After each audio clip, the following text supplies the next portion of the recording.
धोलापुर नाम के एक गांव में एक धोबी रहता था। उसने 2 गधे पाल रखे थे। गधों पर वो अपने मैले कपड़े लाद कर नदी के किनारे जाता, उन्हें धोता और फिर उन कपड़ों को गधे पर लाद कर वापिस अपने घर आ जाता। धोबी का अच्छा खासा काम चल रहा था। इसी कारण से धोबी अपने गधों की बहुत ही अच्छी देखभाल करता था। एक दिन सुबह के समय धोबी अपने गधों के लिए चारा तैयार करने में लगा हुआ था।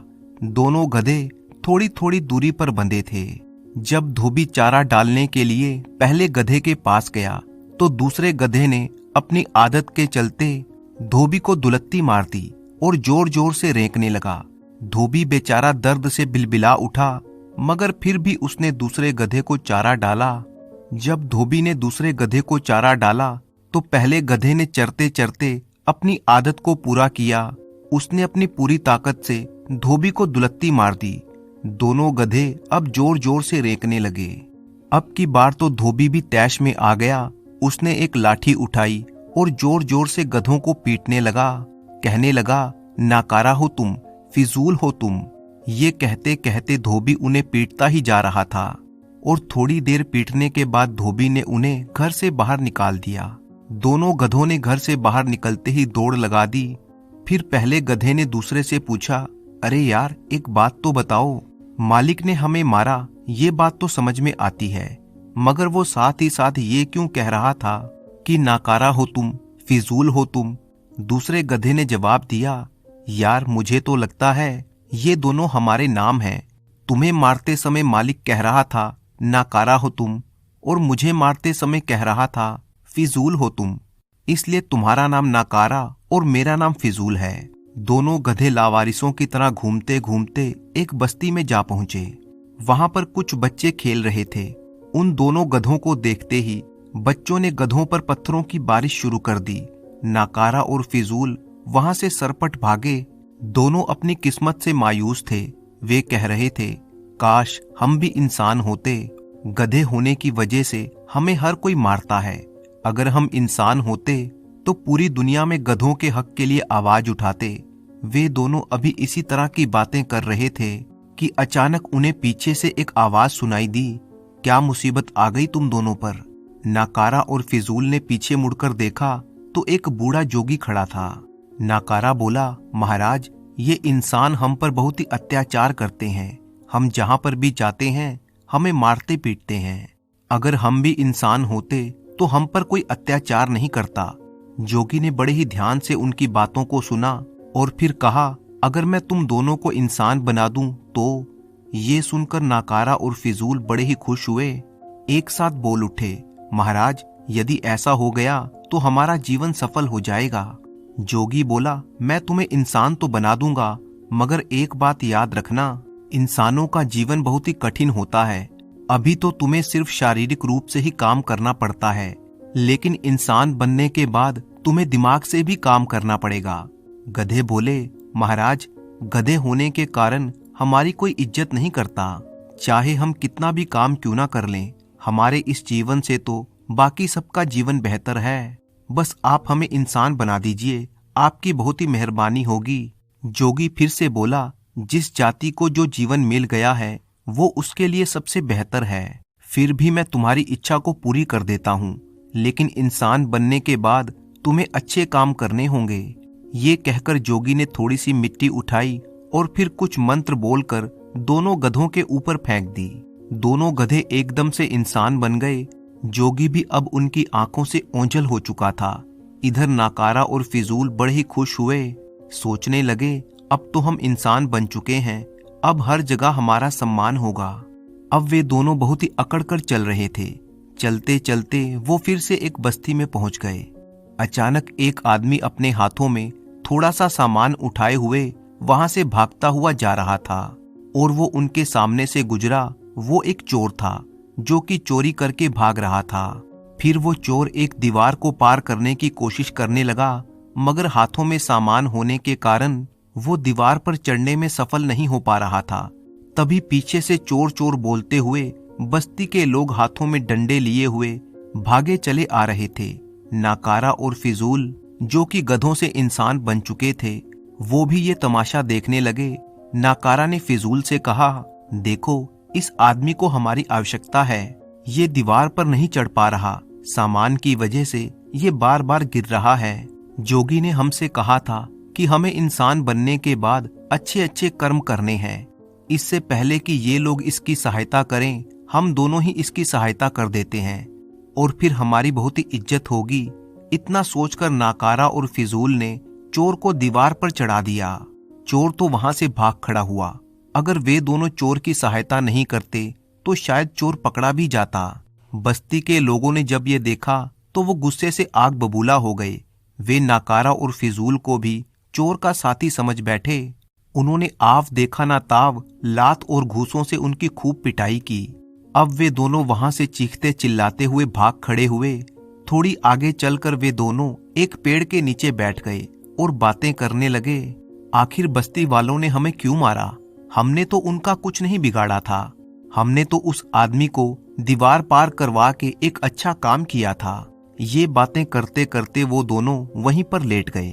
उन दोनों को लेटे हुए कुछ ही समय बीता था कि तभी 3 लुटेरे जिनके हाथों में हथियार थे वे उन्हें घेर लेते हैं। उनको देखकर नाकारा और फिजूल बड़े घबराए। एक लुटेरे ने गरज कर कहा, कौन हो तुम दोनों? चलो जल्दी से अपना माल निकालो। नाकारा और फिजूल ने सहमे सहमे जवाब दिया, जी कैसा माल? इतना बोलना था कि दूसरे लुटेरे ने कहा, ज्यादा होशियारी मत कर, जल्दी से अपना माल निकाल दो। दोनों गधे हाथ जोड़ते हुए बोले, हमारे पास तो कुछ भी नहीं है। और फिर एक लुटेरे ने, जिसकी आंखें मोटी मोटी और लाल लाल थीं, उसने सरदार से पूछा, सरदार क्या मैं इनका काम तमाम कर दूं? नाकारा और फिजूल आंसू बहाने लगे। वो दोनों चोरों के सामने गिड़गिड़ाने लगे, हमें माफ कर दो, हमारे पास कुछ नहीं है। अगर तुम चाहो तो हमारी तलाशी ले सकते हो। लुटेरों के सरदार को उन पर दया आ गई और फिर सरदार ने उन दोनों को खाना खिलाया और पूछा, क्या तुम दोनों हमारे साथ काम करोगे? दोनों गधों ने बड़ी मासूमियत से पूछा, क्या काम करना होगा? सरदार ने बताया कि चोरी और डाका डालना होगा। अब नाकारा और फिजूल ने घबराते हुए हाँ में जवाब दे दिया। फिर डाकू बोला, मेरा नाम मंगल सिंह है, मैं तुम्हारा सरदार हूँ और ये बाकी के 2 आदमी मेरे साथी हैं। और फिर सरदार ने आगे कहा, पहले मैं तुम दोनों की परीक्षा लूंगा। अगर तुम दोनों एक भी परीक्षा में कामयाब हुए तो मैं तुम्हें अपने गिरोह में शामिल कर लूंगा। रात में उन्होंने शहर में चोरी करने की योजना बनाई और फिर वे सभी नगर के एक बहुत ही मशहूर कुम्हार के घर पहुंचे। उस कुम्हार के बनाए हुए बर्तन बहुत ही कीमती होते थे। देखते देखते 5 चोरों ने बर्तनों के कई थैले भर लिए। वे बहुत ही खुश थे। अंधेरे में वे अपना काम बड़ी ही आसानी से कर रहे थे। तभी नाकारा ने फिजूल से पूछा, देखो यार, क्या ये बर्तन मजबूत हैं? अगर बर्तन मजबूत नहीं हुए तो फिर क्या फायदा हुआ इन्हें यहाँ से लेकर जाने का? अब तो हम इंसान हैं, गधों की तरह दुलत्ती तो मार नहीं सकते। लिहाजा ऐसा करते हैं कि एक बर्तन को तुम लात मारो, दूसरे बर्तन को मैं लात मारता हूँ। इस तरह से बर्तनों की मजबूती को हम परख भी सकते हैं। अब दोनों ने एक एक लात बर्तनों पर दे मारी। धड़ाम की आवाज के साथ बर्तन टूट गए और कुम्हार की आंख खुल गई। अब 5 चोरों ने बर्तनों से भरे हुए थैले वहीं पर छोड़े और भाग खड़े हुए। उनके पीछे भी कई लोग पकड़ो पकड़ो की आवाज लगाते हुए भागे। 5 चोर भागते भागते जंगल में जाकर छुप गए। थोड़ी चैन की सांस लेने के बाद सरदार ने दोनों गधों से कहा, तुम दोनों ने बर्तनों को क्यों तोड़ा? और फिर दोनों बोले, सरदार हम तो ये देखना चाहते थे कि बर्तन पक्के हैं या कच्चे, मगर बर्तन तो कच्चे निकले। नाकारा और फिजूल ने बड़ी ही मासूमियत से जवाब दिया। उनकी बात सुनकर सरदार ने अपना माथा पीट लिया और कहा, हे भगवान, तुम दोनों तो गधे हो। नाकारा और फिजूल अब दोनों एक दूसरे को देखने लगे। वे सोच रहे थे कि सरदार को कैसे मालूम हुआ कि हम दोनों गधे हैं। 5 चोर अब आराम कर रहे थे। तभी सरदार ने अपने एक साथी से कहा, शंभर, तुम इन दोनों गधों को लेकर जाओ और कुछ खाने का इंतजाम करो, बड़ी भूख लग रही है। अब नाकारा और फिजूल को लेकर शंभर एक बस्ती में चला गया। वहां पर वो खाने की तलाश करने लगे। चलते चलते वे दबे कदमों से एक घर में दाखिल हो गए। घर के आंगन में एक बुढ़िया अपनी चारपाई पर सो रही थी। चारपाई के पास ही चूल्हे पर हल्की आग पर एक हंडिया में खीर पक रही थी। असल बात तो ये थी कि वो बुढ़िया अपने बेटों का इंतजार करते करते सो गई थी, जो काम से अभी तक वापस नहीं आए थे। शंबर ने इशारा करके नाकारा और फिजूल को खीर की हंडिया उठा लाने को कहा और वो खुद बाहर निकल गया। अब बुढ़िया का हाथ चारपाई से नीचे लटक रहा था। नाकारा ने सोचा कि बुढ़िया खीर मांग रही है। तभी फिजूल बोल उठा, बेचारी ने इतनी मेहनत से खीर बनाई है और हम सारी खीर लेकर जा रहे हैं, क्यों ना हम थोड़ी सी खीर इस बेचारी बुढ़िया के हाथ पर रख दें, क्योंकि ये बेचारी शायद खीर मांग रही है। खीर गर्म थी। जैसे ही फिजूल ने खीर बुढ़िया के हाथों पर रखी तो बुढ़िया एकदम से चिल्लाती हुई उठ गई और शोर मचाने लगी। फिजूल और नाकारा दोनों घबरा गए और खीर को वहीं छोड़कर भागे। वे भागते भागते अपने साथियों के पास पहुंचे। शंभर ने हैरानी से पूछा, अरे खीर नहीं लाए? फिर क्या था?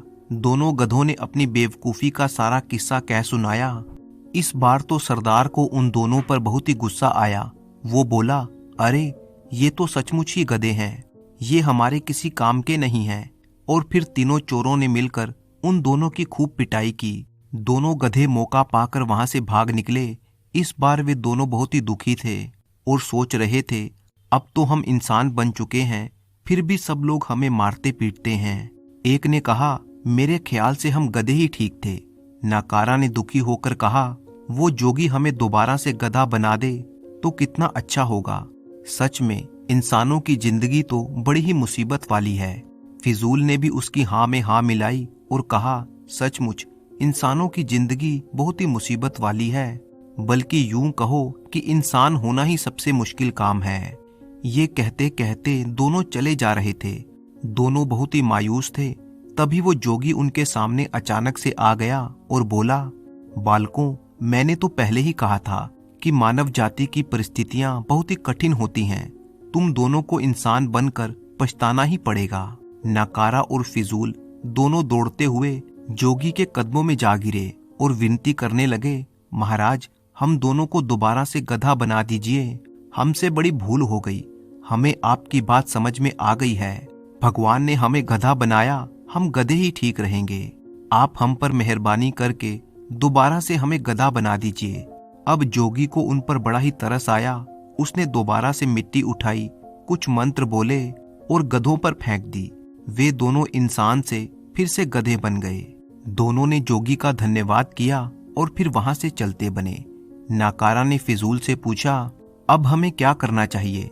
फिजूल बोला, हमें अपने मालिक के पास चलना चाहिए। मालिक तो मालिक होता है, गलती तो हमारी ही थी। भर पेट चारा मिलने के बाद भी हम अपने मालिक को दुलत्ती मारते थे। सचमुच गलती तो हमारी ही थी। वे दोनों दौड़ते दौड़ते अपने मालिक धोबी के पास पहुंचे। धोबी भी अपने गधों को देखकर बहुत ही खुश हुआ और दौड़कर उन दोनों को पुचकारने लगा। और फिर उनके मालिक ने उनके सामने चारा डाला और बड़े ही प्यार से उन पर हाथ फेरने लगा। दोनों गधों ने अब ये प्रण कर लिया था कि वो कभी भी अपने मालिक को दुलत्ती नहीं मारेंगे। तो कहानी यहीं समाप्त होती है दोस्तों। मुझे पूरी उम्मीद है कि आपको ये कहानी बहुत ही अच्छी लगी होगी। तो इसी तरह की कहानियां देखने के लिए चैनल को सब्सक्राइब कर लीजिए, वीडियो को लाइक कीजिए और अपने अच्छे अच्छे कमेंट करना बिल्कुल मत भूलिएगा।